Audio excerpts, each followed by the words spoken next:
So we want to talk about fathers today, and it's so important because, I mean, we are mothers and we understand the role a mother plays in the lives of a child. But a father figure these days is becoming an issue because many people are confidently saying, you know, I am a mother and a father to my child. I'm all he needs. The father is a douchebag and I'm ready to he's not in his life and I'm good enough to be a mother and father to this child. My question therefore to you is, how do we raise responsible men to take responsibility for their sons? Wow, it's a big issue. It's very broad, right? We need to unpack it. First of all, you know, let's look at society today. So, you know, if you read the newspapers, right, you would hear about terrorism, kidnapping, stealing, arson, all manners of dysfunctionality and problems in society. But let's look at it. Who is committing those crimes? Women or men? Mostly men. It's the men.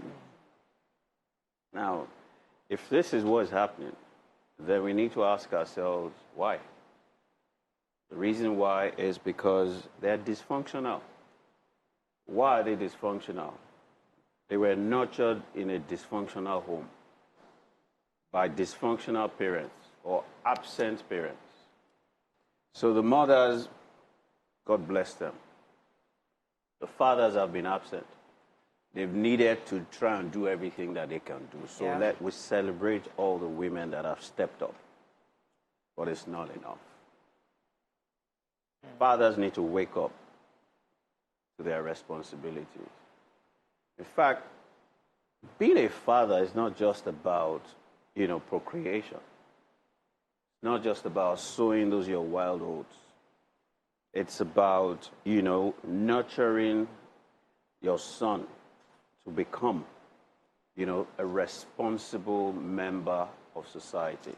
It is nurturing your son to know that he's here for a purpose and to live that purpose and to fulfill that purpose.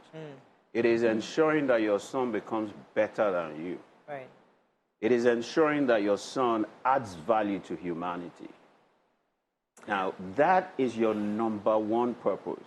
Yes, I was raised in a pseudo-dysfunctional home. My father died when I was 2 years old. My mother raised me solely. But I've taken the responsibility, right, to be a responsible member of society, to add value to society. This is our responsibility. What happens in a case where a father isn't present for whatever circumstance, and a mother is trying to take up the role of, you know, taking care of this young man? How do you advise that mother to proceed? What sort of help does she need to raise a boy? All right, so they say that it takes a village, right, to raise a child. Right. And that's why, you know, we must lean on a few concepts. One, the concept of a godfather. You know, choose your child or your son's godfather wisely. You know, you would have known from when you were dating that this man is going to be irresponsible. You can see it from his family background. You can see it from him.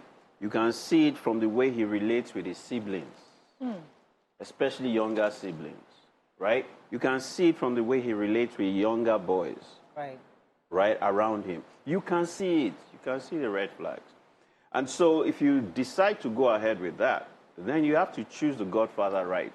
The godfather has to be a man that is a role model. Number two, you have male siblings. You have to give the responsibility. One of them. To your own male siblings, your brothers. You have uncles. Also, you have to try as much as possible, you know, to develop a relationship with your son's male teachers. Very, very important. You have to be involved in choosing his friends. Now, all of this is ensuring that you create a system Right.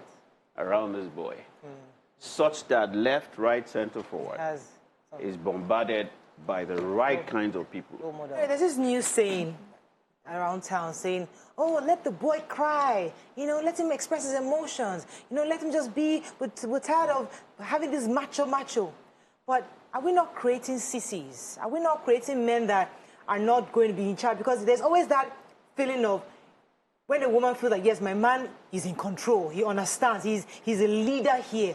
But people now start feeling that by allowing them express themselves and be emotionally connected with their inner self, it's going to make them less of a man. Could you help me understand that better? It's a big topic. All right. So let me get us to understand how powerful emotions are.